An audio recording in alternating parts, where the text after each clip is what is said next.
It loves and nourishes all things, but does not lord it over them. And when merits are accomplished, it lays no claim to them.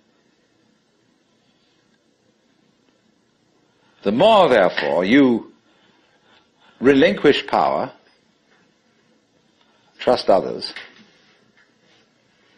the more powerful you become, but in such a way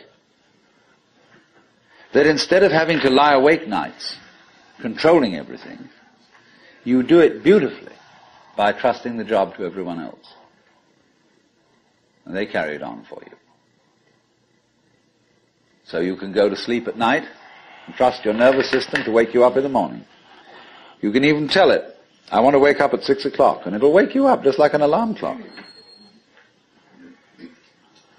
This seems a sort of paradox to say this, but the principle of unity, of coming to a sense of oneness with the whole of the rest of the universe, is not to try to obtain power over the rest of the universe.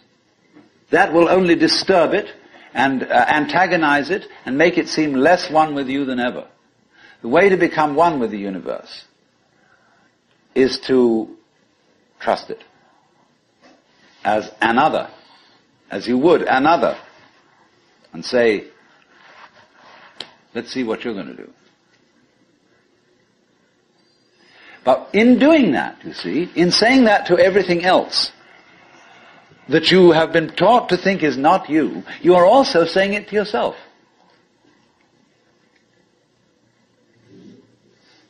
Because finally, as I pointed out, you do not know where your decisions come from. They pop up like hiccups. And when you make a decision, people have a great deal of anxiety about making decisions. There's this guy farmer, who ordered a help man to come in, and found he was an extraordinarily efficient worker, because the first day he put him on sawing logs. And he sawed more logs than anybody had ever sawed. It was fantastic. But it was all done in one day. So the next day he put him on to mending fences. And there were all kinds of broken fences around the farm, and in one day he had the whole thing done. So he thought, what am I going to do with this guy?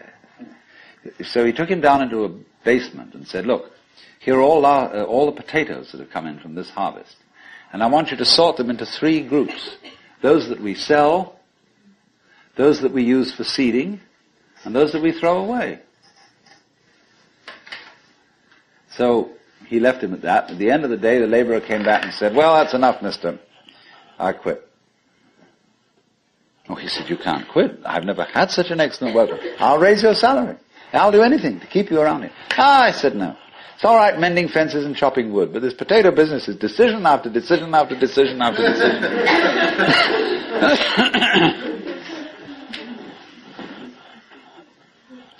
So when we decide, we're always worrying, did I think this over long enough?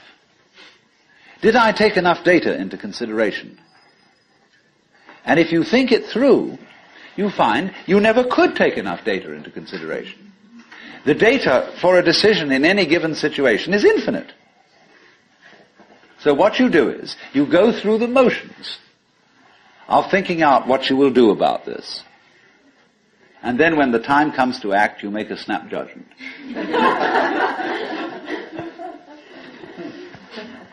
I mean, I'm speaking a little extremely, making some fun of it and so on, because after all, we do occasionally get the vague outlines of things and make a right decision on rational grounds. But we fortunately forget the variables that could have interfered with this coming out right. It's amazing how often it works. But warriors are people who think of all the variables beyond their control and what might happen. So then when you make a decision, and it works out all right, I think very little of it has much to do with your conscious intent and control. But somehow or other, you are able to decide and control things more harmoniously if you delegate authority. That's why very great businessmen are those who can delegate authority. Trust others to work for them. Because those are people developing businesses on the same basic structure that is fundamental to a living organism. Delegation of authority. It loves and nourishes all things, but does not lord it over them. And you see, then, what is happening is this. The more you let go of it and trust it, as if it were quite other than you,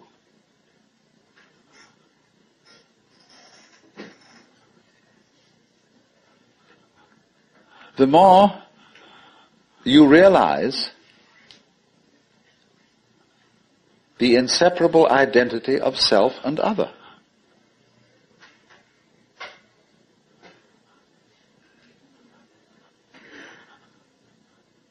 To go back, if you try to find the identity of self and other by subjecting other to self,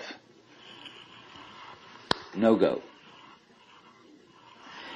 If, on the other hand, you find it through giving self, that is control, over to other, and trusting that, you may make a mistake. You may make a bad gamble. But in the long run, you're acting on a principle which has the backing of evolution. This is the way biological evolution goes on. Constant delegation of authority. That's why, obviously, the democracy is superior to the monarchy.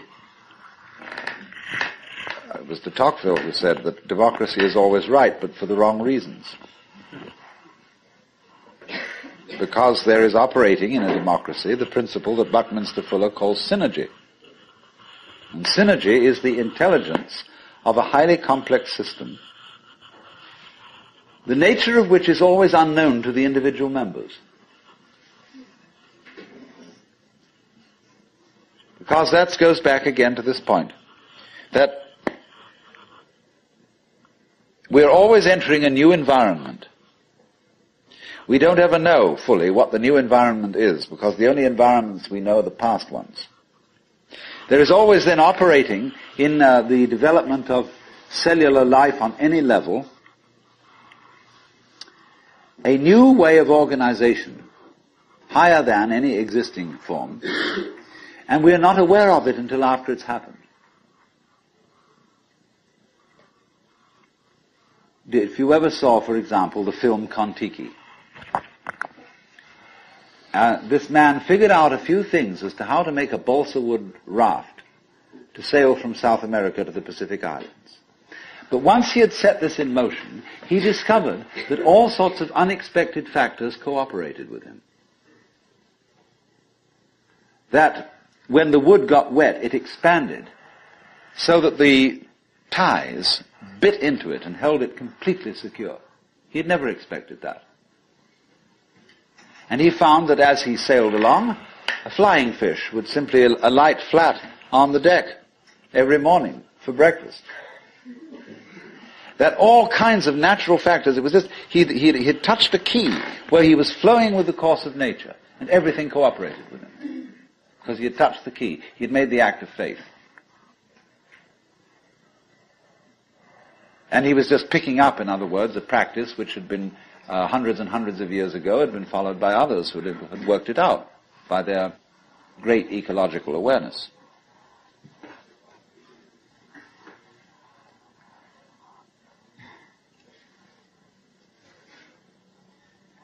So we do come out of this way of thinking to something which has, I would say, the most enormously creative and revolutionary social consequences.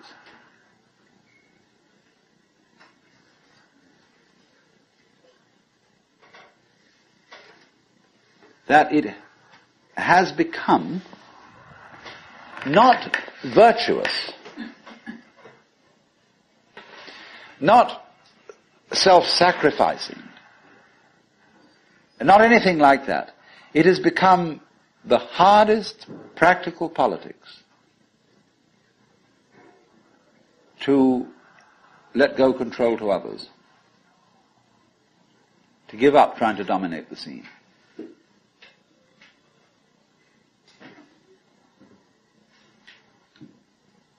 Also, in a parallel way, it has become at this time in our history very much hard practical politics.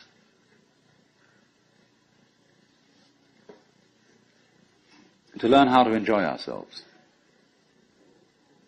You can go to the Protestant people with their Protestant ethic who are against this kind of thing, and now say to them with great glee, it is your solemn duty to learn how to enjoy yourself. Why? Because in an age of leisure, people have really got to know how to enjoy themselves. Because if they don't, they'll smash the whole future of the human race.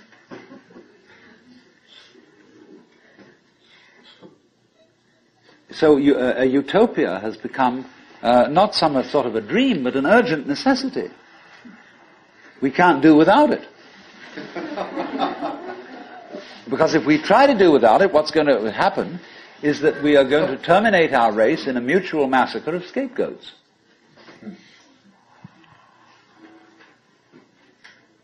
And so the present paranoia in the United States that is going on, where everybody is thinking up a new scapegoat and how great it will be to demolish them or get them out of power, all this kind of bickering and right and left politics has become irrelevant.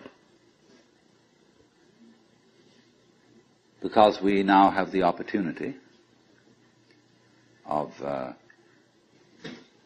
trusting our own intelligence, our own technology.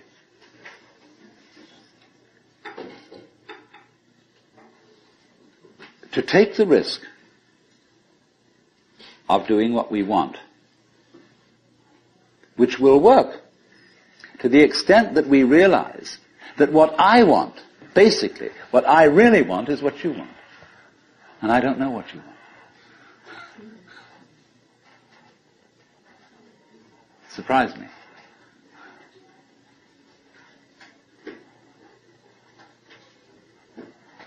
But that's the kinship between I and thou. So when I ask, I go right down to the question, should we start it with, what do I want? The answer is, I don't know. When Bodhidharma was asked, who are you? Which is another form of the same question. He said, I don't know. Planting flowers to which the butterflies come. Bodhidharma says, I know not. I don't know what I want. Well, when you don't know what you want, you've reached the state of desirelessness.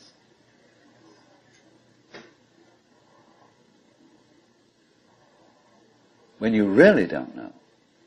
But you see, there's a beginning stage of not knowing, and there's an ending stage of not knowing.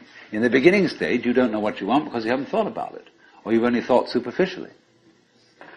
And then when somebody forces you to think about it and go through and say, yeah, I think I'd like this, I think I'd like that, I think I'd like the other, there's the middle stage. Then you get beyond that. Say, is that what I really want? In the end you say, no, I don't think that's it. I might be satisfied with it for a while, and I wouldn't turn my nose up at it. But it's not really what I want. Why don't you really know what you want? 2 reasons that you don't really know what you want. Number 1, you have it. Number 2, You don't know yourself, because you never can. The Godhead is never an object of its own knowledge. Just as a knife doesn't cut itself, fire doesn't burn itself, light doesn't illumine itself. It's always an endless mystery to itself. I don't know. And this I don't know, uttered in the infinite interior of the Spirit,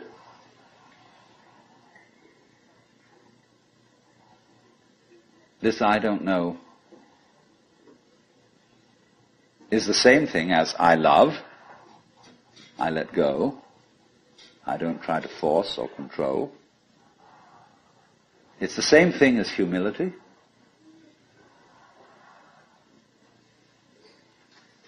And so the Upanishads say,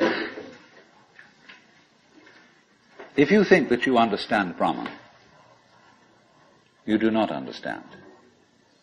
And you have yet to be instructed further. If you know that you do not understand, then you truly understand. For the Brahman is unknown to those who know it, and known to those who know it not.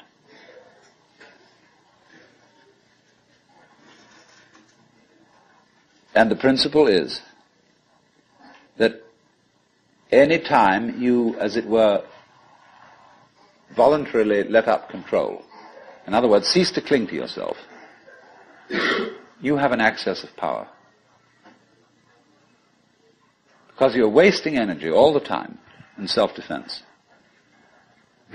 trying to manage things, trying to force things to conform to your will. The moment you stop doing that, that wasted energy is available. And therefore you are, in that sense, having that energy available, you are one with the divine principle. You have the energy. When you're trying, however, to act as if you were God, that is to say, you don't trust anybody and you're the dictator and you have to keep everybody in line, you lose the divine energy. Because what you're doing is simply defending yourself. So then, the principle is, the more you give it away, the more it comes back. Now you say, I don't have the courage to give it away. I'm afraid.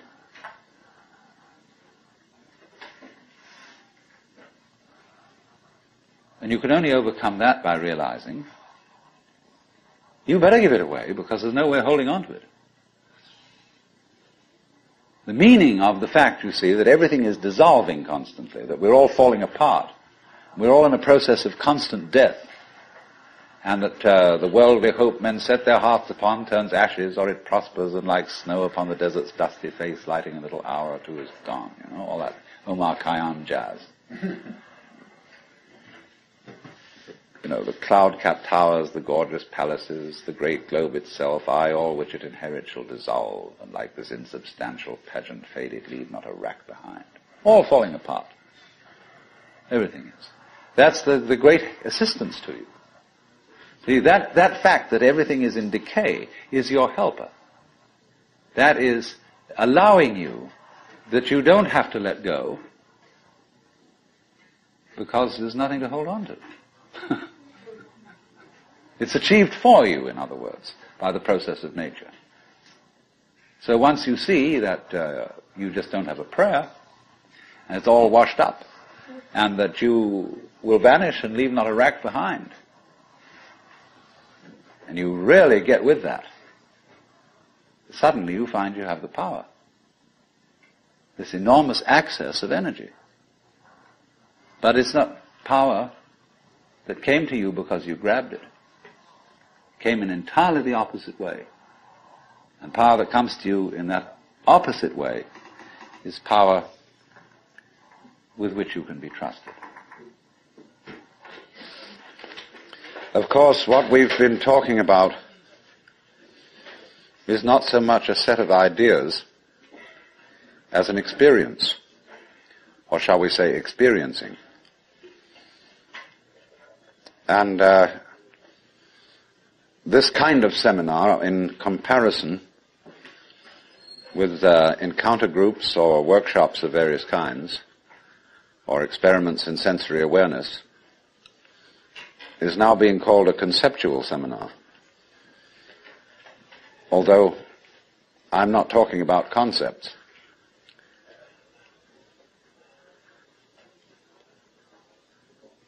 But the crucial question arises that an understanding, a real feeling understanding of the polar relationship between the individual and the world is something that operates, as we say, in your bones, and isn't just a view that you hold or a belief that you hold. It's so curious that the emphasis of the Western tradition in religion is primarily upon right belief. Do you believe in the right dogmas and the right doctrines? And only secondarily upon right action. Because what you believe is, in Christianity at any rate, far more important than what you do. Because one is saved through faith, not by works. And early in its history, the Christian church rejected the movement in the church which had been known as Gnosticism, from the Greek gnosis, which means knowledge. And in a way, there were some sound reasons for doing so. Because the Gnostics were what I would call anti-materialists. They divided human beings into three classes that were called, respectively, pneumatic, psychic, and hylic. The last one being H-Y-L-I-C, from the Greek hyli, or they would call it now ile, meaning wood. So the people were spiritual, psychological, and wooden. And that is to say, the wooden people were those most absorbed in materiality and most closely identified with their bodies. And Orthodox Christianity rejected this sort of distinction because of the perfectly correct idea that material existence is not inconsistent with spirituality. This is something which most Christians have forgotten. But they do believe as the central principle of Christianity in what's called the incarnation. That in the Jesus of Nazareth, Almighty God did in fact become material, become human. And by this process initiated a transformation of the cosmos. In the words of St. Athanasius, God became man that man might become God. And you don't hear that from the pulpit very often. The Christian church therefore emphasized pistis, or faith, as against gnosis, or knowledge. Because they said you can never know God. God could never become an object of knowledge. And in this funny roundabout way, the Christian theologians were saying exactly the same thing as the Hindus. Only the Hindus do call this knowledge of God through faith, they call it jnana, which is the same as the Greek word gnosis. But just to give you a little sidelight on how words get mixed up in their meanings, we now have a class of person called an agnostic. And an agnostic generally means a person who doesn't commit himself to any beliefs about the ultimate nature of things. He just says he doesn't know.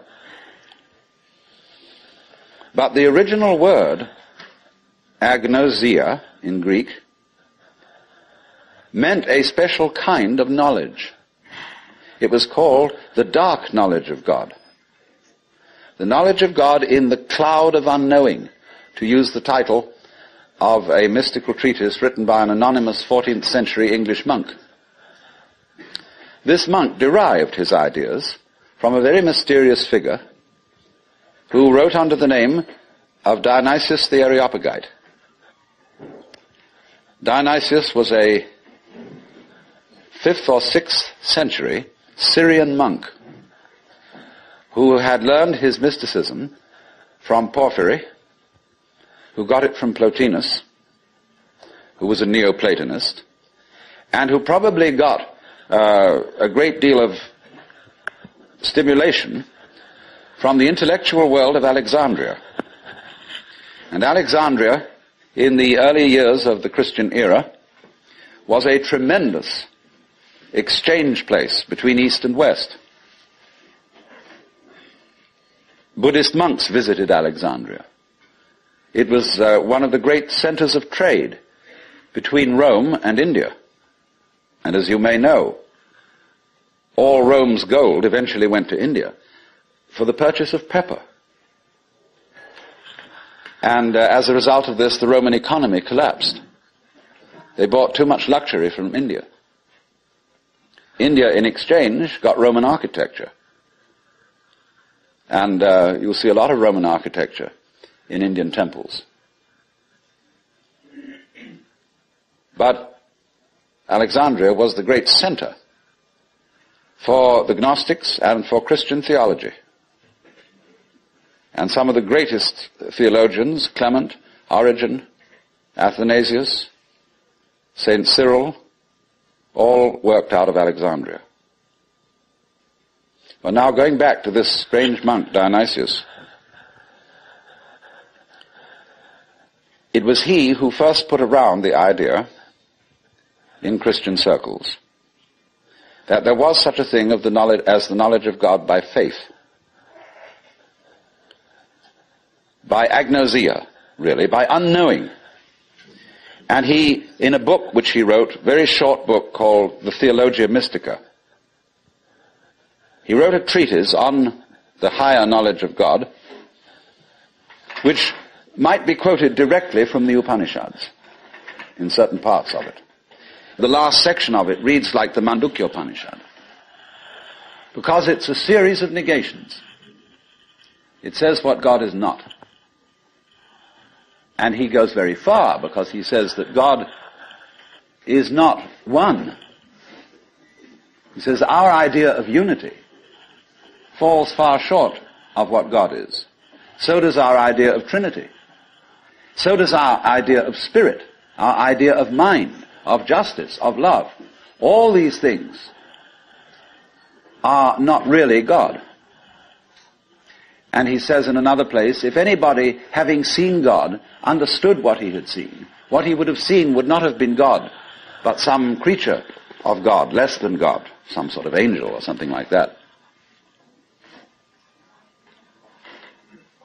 It's perfectly amazing to consider the influence that this man had. For writing under the name of Dionysius the Areopagite, he became identified, you see, with St. Paul's first convert in Athens.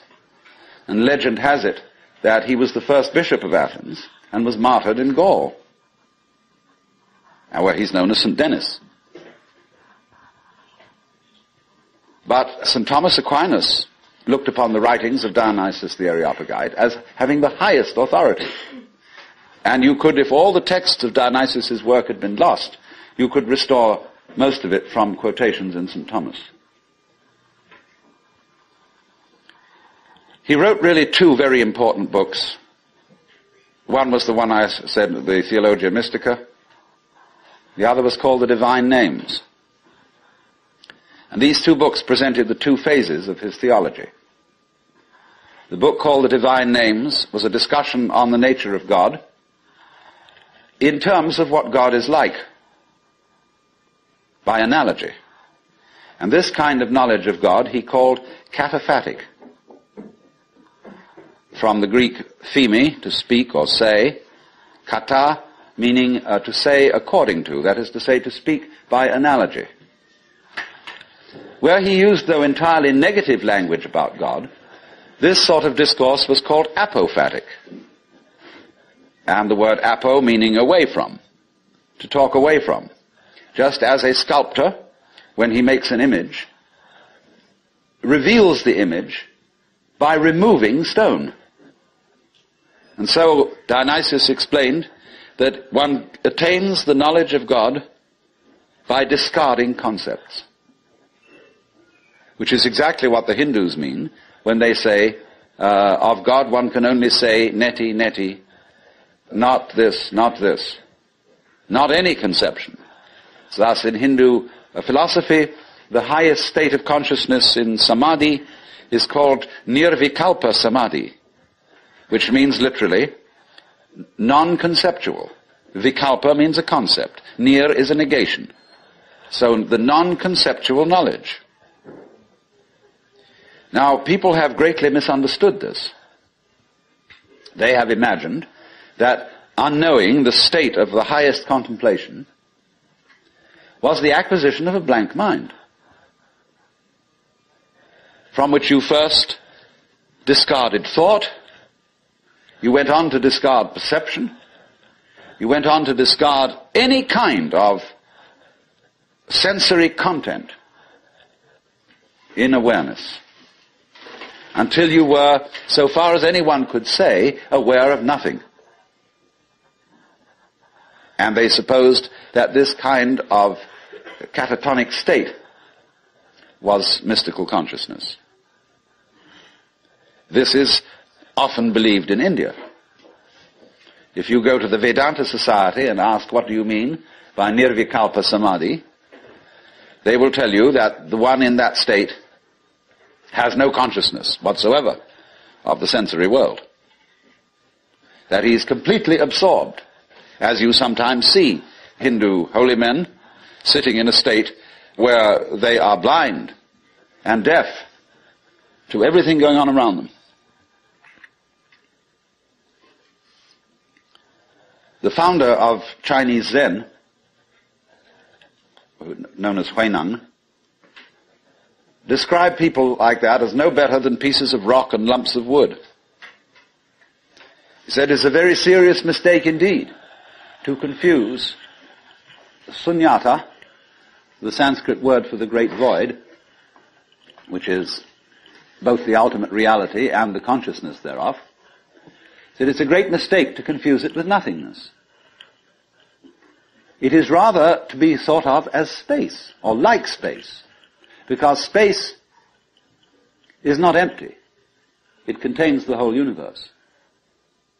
And so in the same way, the state of mind of a person who is truly enlightened is not empty. It contains everything. But, like space, it is not stained by what it contains. And it's often said in Zen imagery, you can't hammer a nail into space. You can't spit on the sky and soil it. If you try, the spit will just return and hit your own face. So they go on to say the consciousness in all of us, your basic mind is like space. It is completely pure. But of course by purity, they don't mean unsexual, which is of course what purity generally means in the Western world. Blessed are the pure in heart, for they shall see God. A person who's pure in heart is generally understood as one who never has any naughty thoughts. You know what naughty means? It means vain, negative, empty.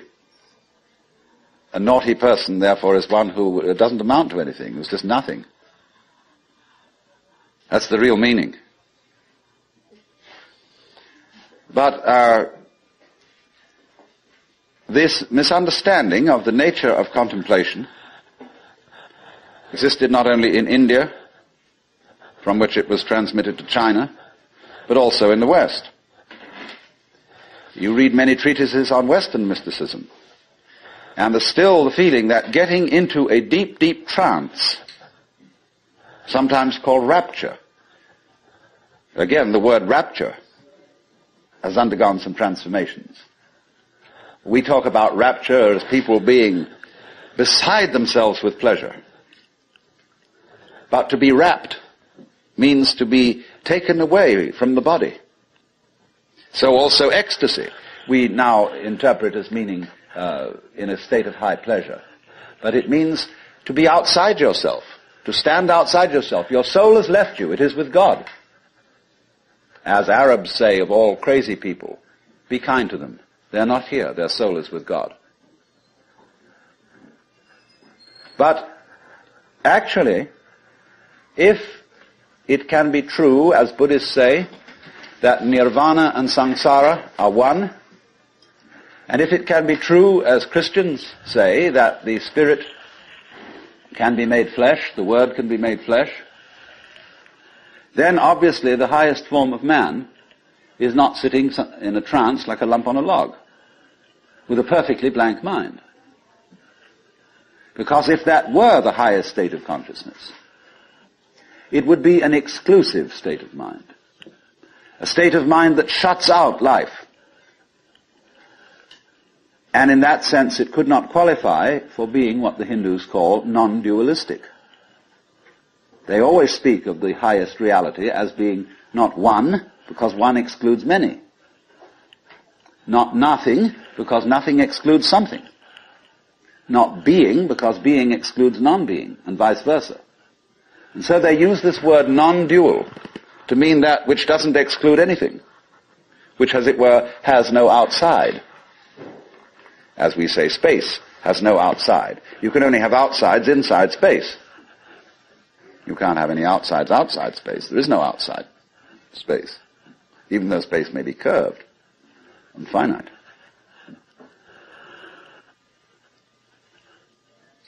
So, if you want to think incidentally of that curved space, go and take a look at a photograph in The Life, a book on mathematics, where there's a picture of a Klein bottle, which is a three-dimensional Möbius strip. A Möbius strip, you know, is a piece of paper that is twisted once and then joined. And it has only one side and only one edge. Now, a Klein bottle is a three-dimensional Möbius strip, and it only has one inside. It has no outside. You can say it has an inside and no outside, or it has an outside and no inside. It's a fabulous little trick. But something like that would be the nature of space, as that which does indeed transcend the opposites. Not quite. No, we'd have to do one extra move on a serpent to make it into a Klein bottle. You'd have to tuck its head through the side of its skin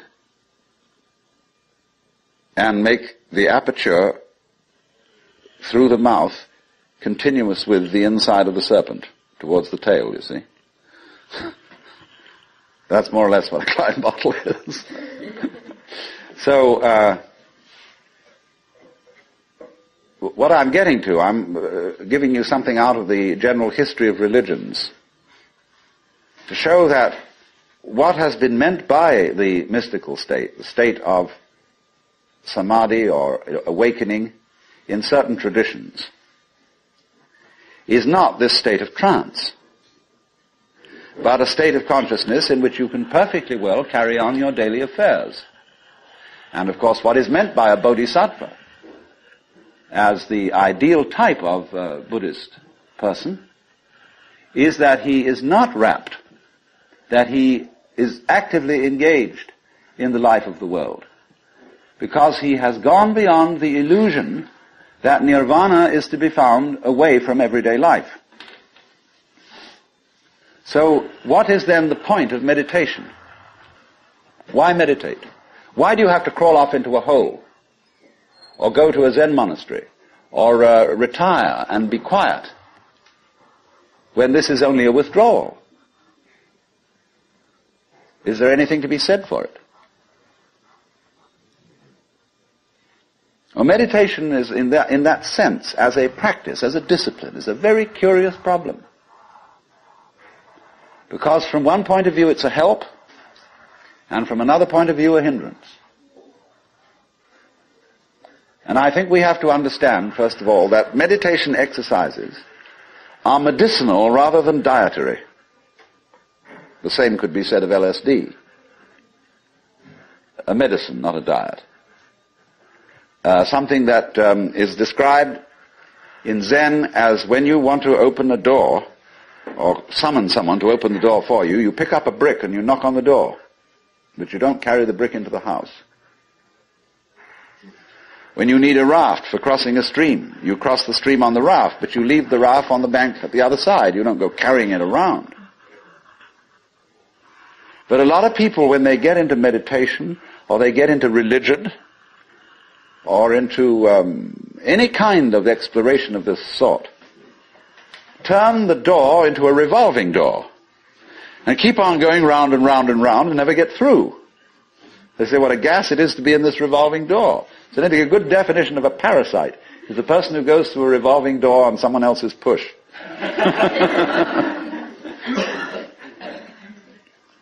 So there are all sorts of people in the religious racket who are going through revolving doors. And they're very bitter about people who walk right through and leave the door behind because they say, well, you haven't paid enough respect. You must really understand religious one-upmanship. It's a tremendously important thing. And don't be caught out by this, because what happens is there's a little game going on which I'm going to initiate you into. And it's played in Zen, which is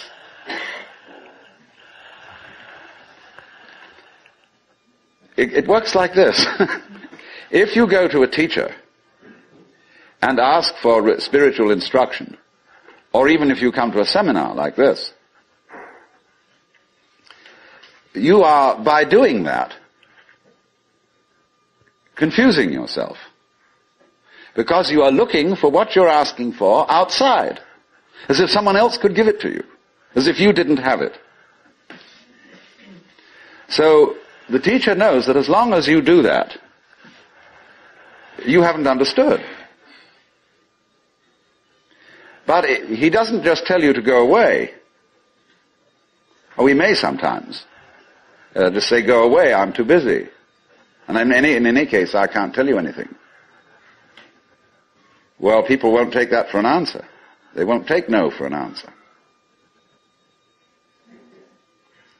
And furthermore, if he just said, go away, they would just find some other teacher who would exploit them and maybe keep them as followers for years and acquire a great deal of money by so doing. But what he does is another thing. He tries to give them the put down, as if to say, you have a great long distance to go yet.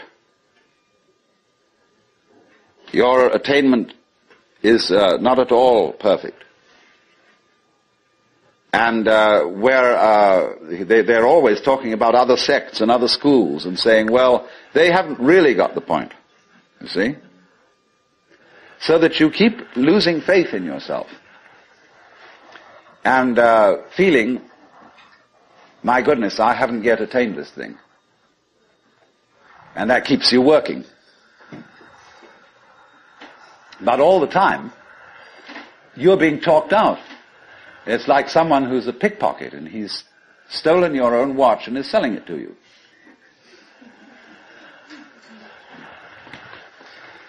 But just so long as you can be talked out of yourself, you deserve to be.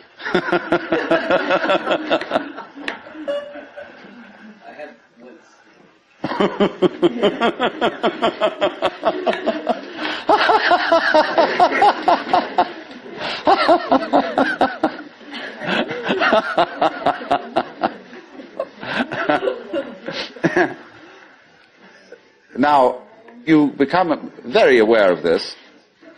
If you ever do momentarily slip into some sort of mystical experience, you become aware of this tremendous gamesmanship going on.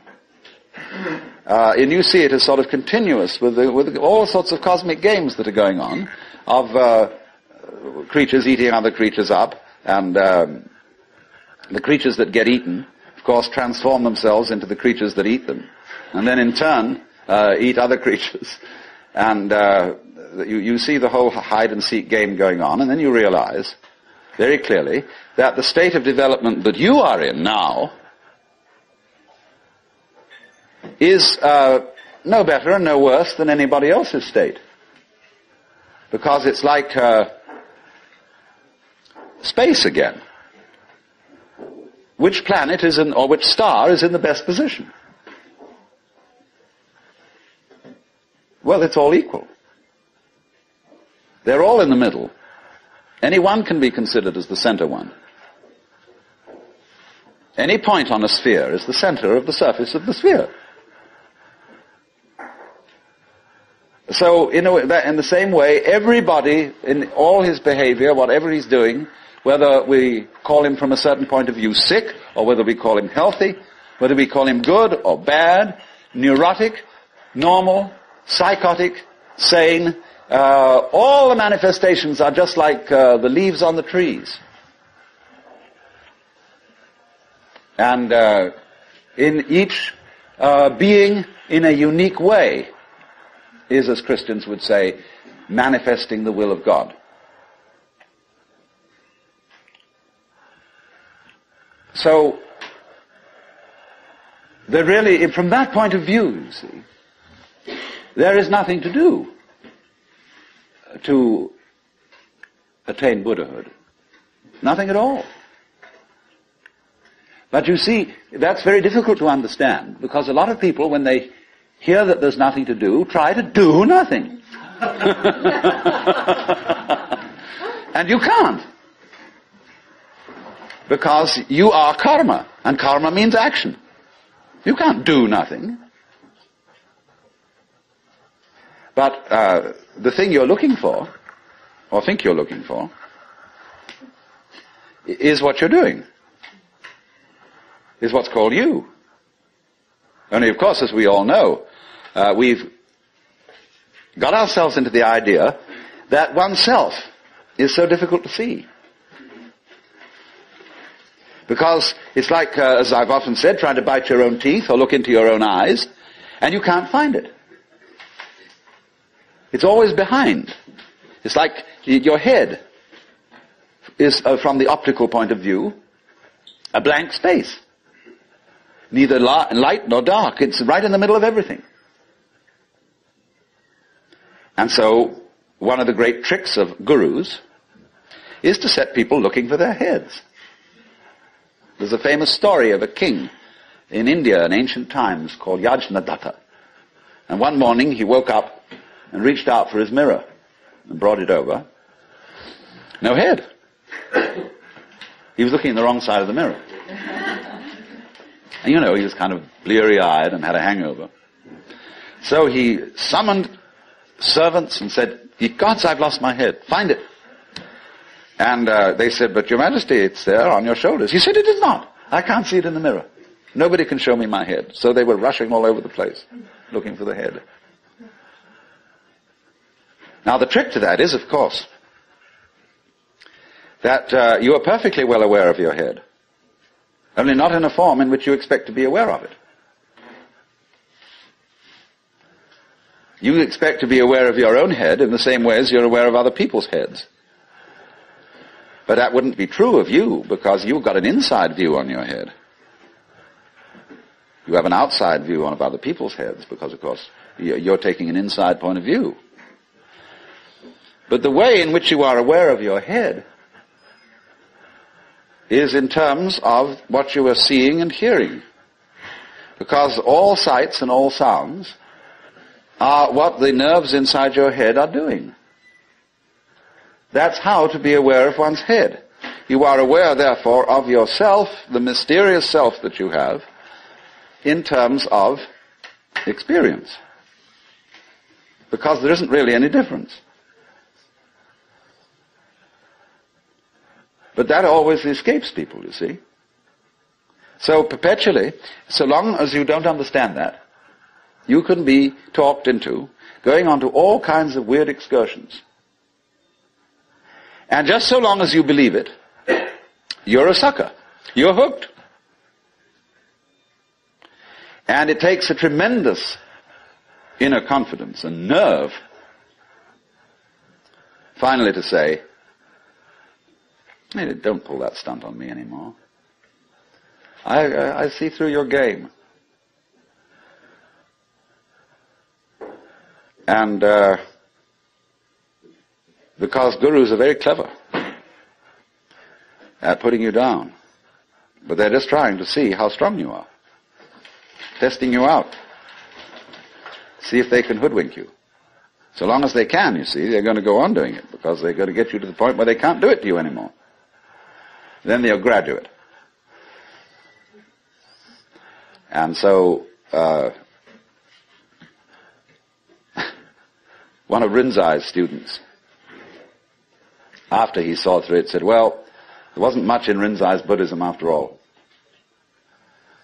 Of course there wasn't. He said boldly and straight out, my teaching is just like using an empty fist to deceive a child. You know, when you play games with a child and pretend you've got something here, and the child goes into all kinds of tizzy to get you to open your hand and show what it is, and then there's nothing. Fooled. So you can be fooled. As long as you can be fooled. When you can't be fooled, you don't ask the question anymore. Because it's all become clear. It's all become clear that there is no puzzle about this universe. What makes you think there are puzzles about this universe? Very simple reason. You're trying to explain it. And when you explain things, what do you mean by explanation? There are several meanings of explanation. There's really one basic meaning. But first of all, to be able to translate what is happening into terms of words or numbers. In other words, to describe. But a real explanation is not just a description. It's a description which enables us to control what we are describing. But didn't we see in the last session that to control the world is not really what we want to do?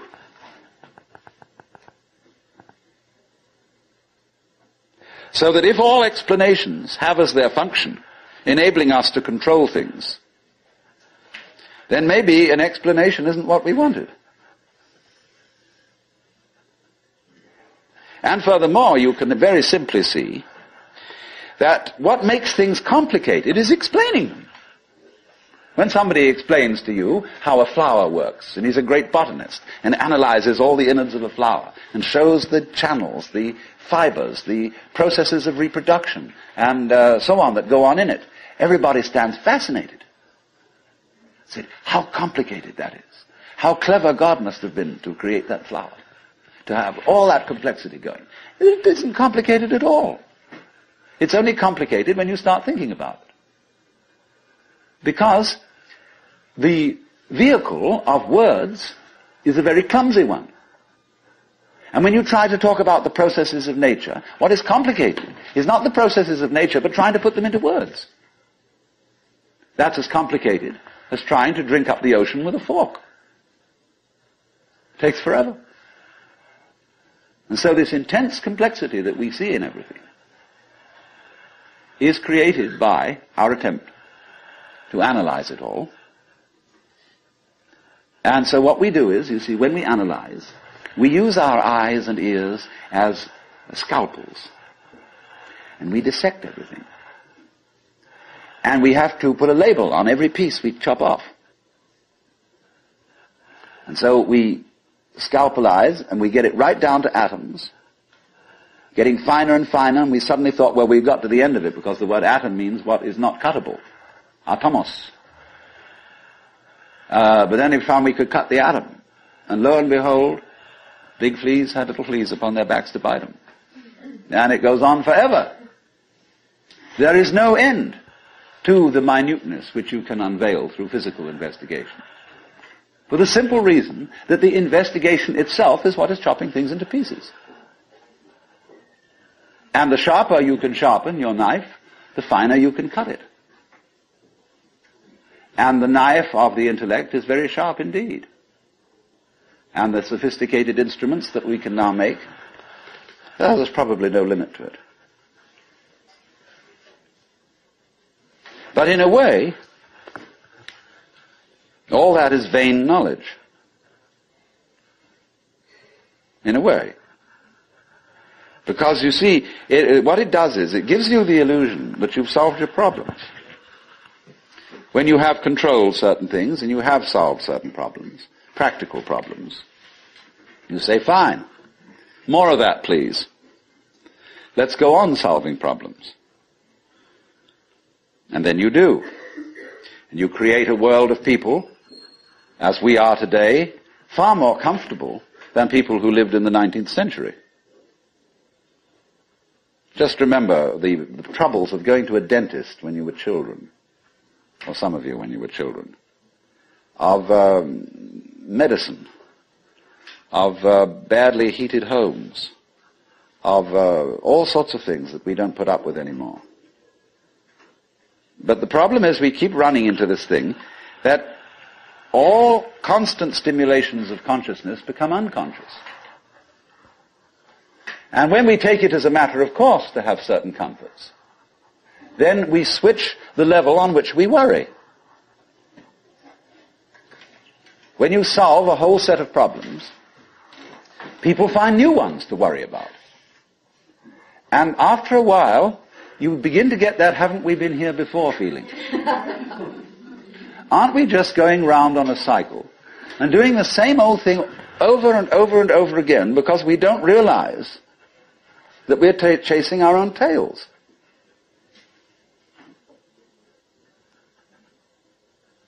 By an eternally recurrent process of not knowing who you are. That is the hide and seek. That is the nature of what the Hindus call the Manvantara and the Pralaya, the period of the Manvantara in which the worlds are manifested, and the period of the Pralaya in which the worlds are withdrawn from manifestation. In and out, in and out. Evermore came out by the same door as in I went. And the thing is, to get to the point where you can see that you are doing that in every moment of your existence, with every tiny little atom of your body,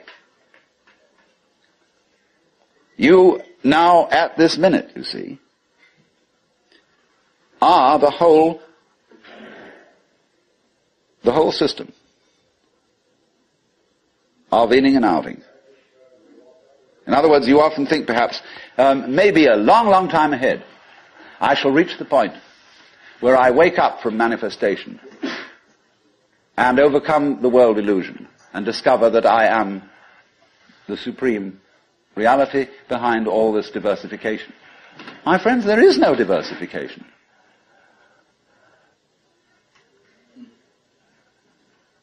In other words, what you call diversification is your game. In the same way as you chop the thing and then you say it is made of pieces. Because you forget that you cut it. And so when you see the world as complicated and that there are life problems and that you might one day succeed.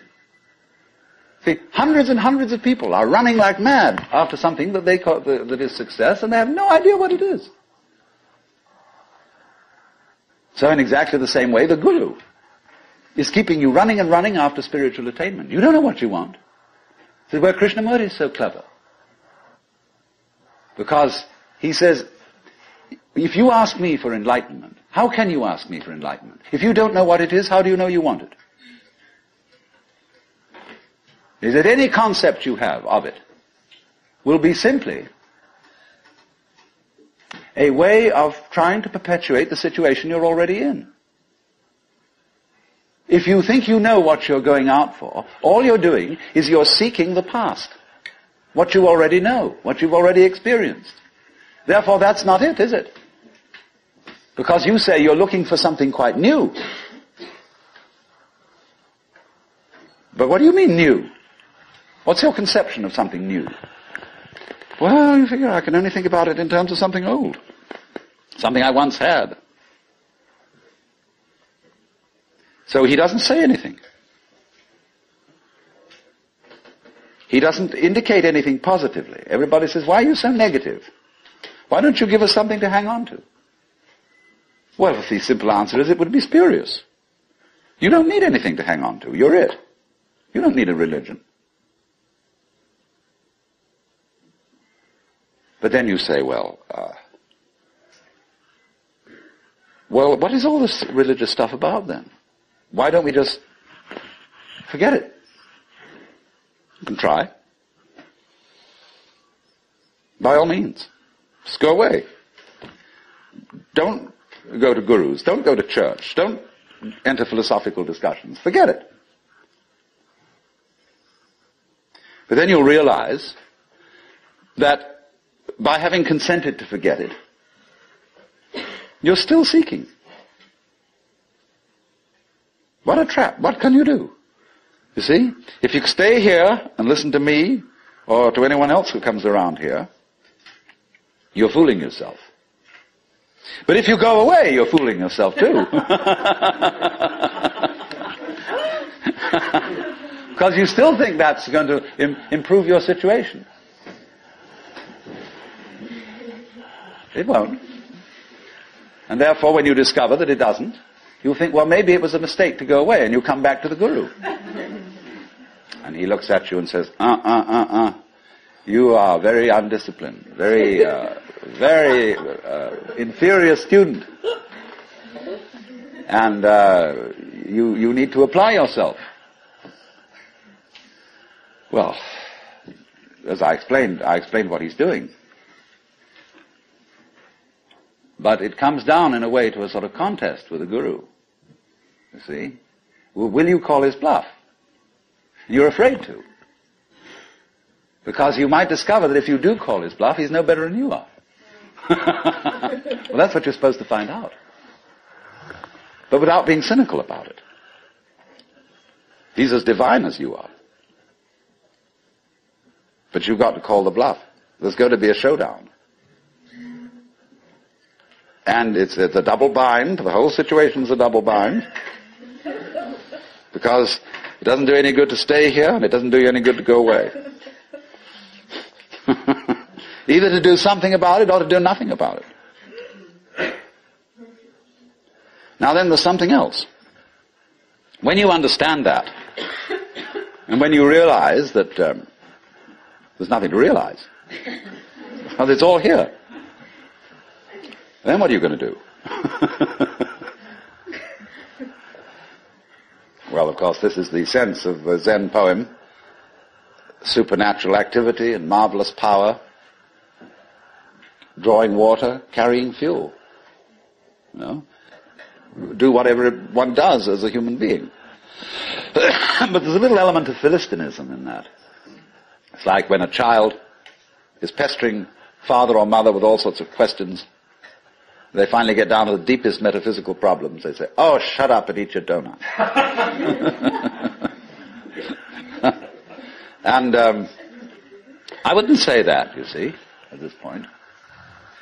Because life, as one looks at it, you see, is in fact a celebration of itself. When you look out at night at the stars and you really wonder, good God, what is all that about? Well, it's a firework display. And it's celebrating High Holy Day. It's whoopee. And the whole world is whoopee. It's a kind of exuberance. And therefore the proper function of religion is digging this. It's not seeking. It's not seeking anything, but is, in a way, thanksgiving. That's why, of course, the Christians were right in calling the Mass the Eucharist, the thanksgiving. Only they had such a complicated way of thinking about it that nobody could understand it. So in religion, all religious exercises, whether they are meditative or whether they are ritualistic, are whoopee.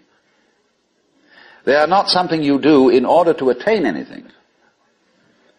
They are like art forms, like dancing. They are expressive of attainment, of the attainless attainment. So here's another hang-up for you.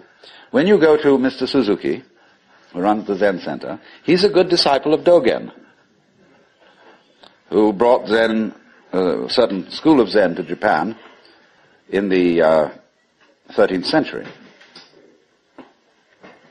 Dogen said, you can't sit and meditate unless you're already a Buddha. In which case, why meditate? Well, meditation is just the way a Buddha sits. And he called this sitting just to sit, not to attain enlightenment. The minute you do that, you see, you're not meditating.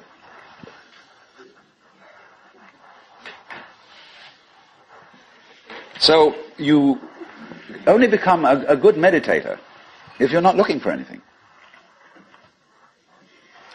And therefore, you realize what a great thing it is to be able to sit. And what a great thing it is not to dissect the world with your analytical intellect. To be able to look out at the water or the trees or at the floor and the light on it in front of you without calling it light or floor or trees or thinking that it has parts or thinking that it's complicated. It isn't.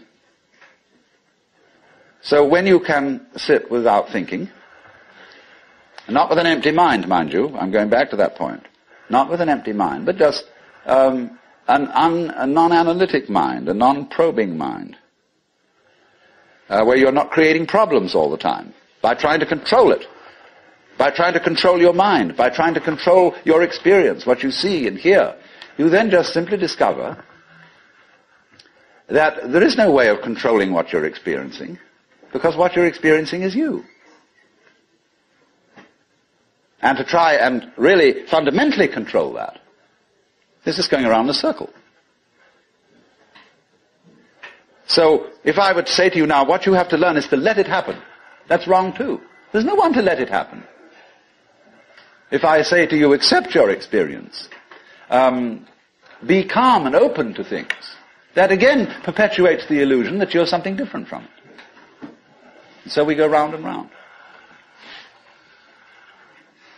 But if there are some people who want to get together, and like we would get together to play poker, or to have a walk, go fishing, or sail a boat, if there are some people who want to get together to meditate, and to have rituals, and to chant, great. It's an art form. And you can only use it and make it a good art form if you're not using it to get something. And this is what really is the bane of temples all over the world. You go into Buddhist temples where they theoretically don't believe in any God. But there are the people praying.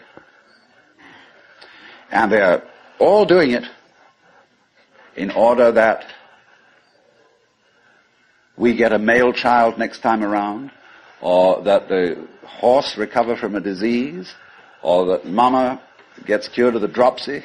And all these petitions are going on and on and on. People are always coming to the temple to ask for something. Lowbrow people for lowbrow things, highbrow people for highbrow things. And there all the vendors sit outside and sell souvenirs and magic and charms, and all the people go in and do this. And all these serious priests sitting there, really having to keep up face and say, yes, we can provide these services.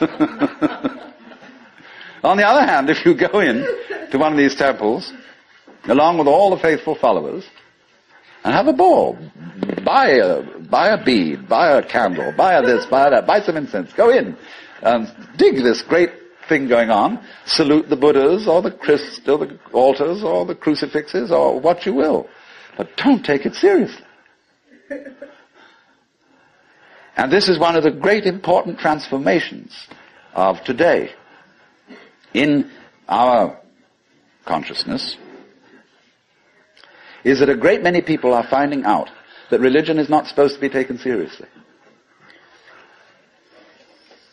This is a shocking thing to many people.